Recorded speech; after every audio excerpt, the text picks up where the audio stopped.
Caitlin Clark trolls glamorous teammate Sophie Cunningham over her appearance as injury absence rolls on. Caitlin Clark trolled her glamorous Indiana Fever teammate Sophie Cunningham on Friday night hours after being ruled out of another game.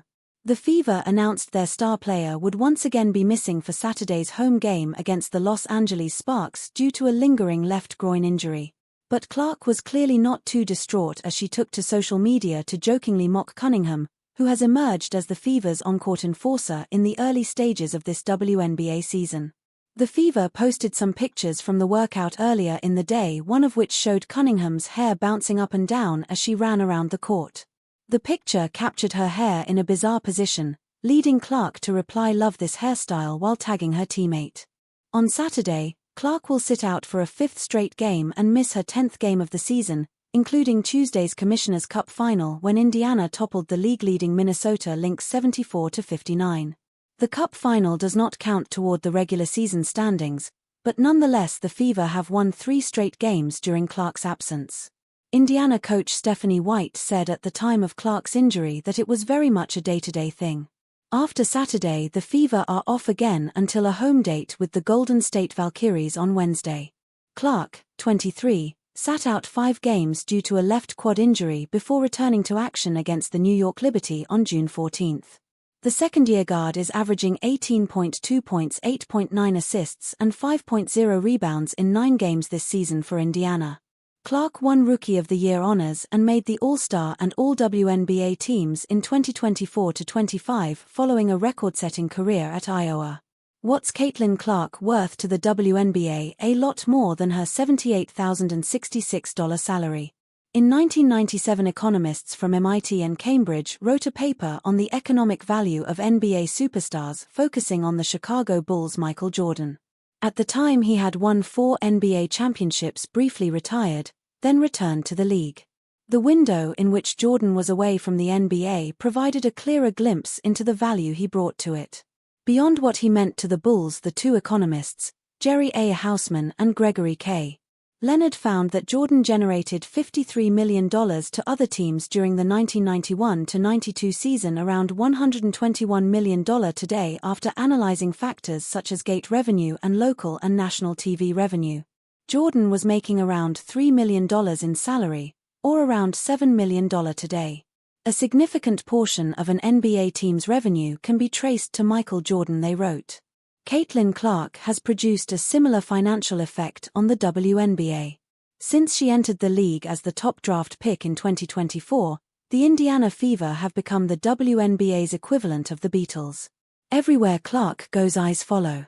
Even when she played in an LPGA Tour Pro-Am, fans flocked to the course, setting WNBA viewership records.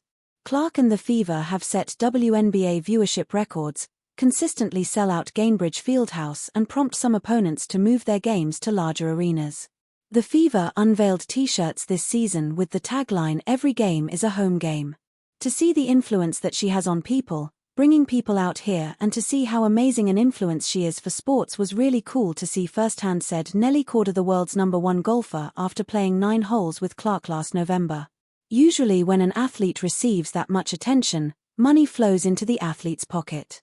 Clark has lucrative endorsement deals with Gatorade, State Farm, Nike, and others, valued at $11 million in 2024, per Sportico, but it is obvious that her value to the WNBA and women's sports, more broadly, is significantly higher than her $78,066 salary.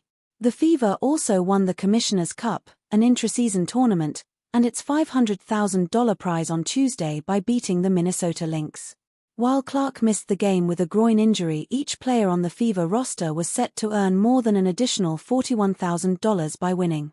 "In my lifetime we had Muhammad Ali, we had Michael Jordan, we had Tiger Woods, and to me, it's early, but we have Caitlin Clark," said John Costner, a former ESPN executive turned consultant.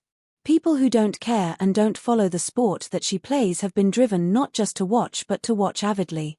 She is, however, unlikely to ever be paid even close to what she is worth to the league.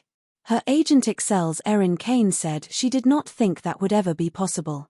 Worth close to $1 billion to WNBA, industry source. So what is Clark worth to the WNBA?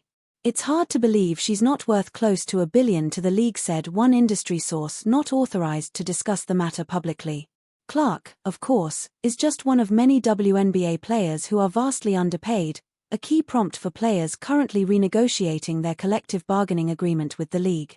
But because of how much Clark drives the league's economy, the delta between her salary, which is 2/3 of the league average of $117,133 as of opening night, and her actual value is especially stark. Consider that her salary is around 0.02% of the Fever's recent valuation by Forbes of $340 million. Television ratings, attendance, and merchandise sales are just some factors economists use to assess an athlete's value. That was the focus of the Jordan study 3 decades ago and remains relevant today. The Caitlin Clark effect is well documented and taps into such categories for analysis. But Judd Kramer, an economics lecturer at Harvard, also cites the drastic increases in media rights deal valuations and franchise valuations across women's sports since Clark's senior year at Iowa when thinking about her value. The Fever's valuation increased 273% from 2024 to 2025 according to Sportico, and the average valuation of WNBA franchises rose 180% in that time too.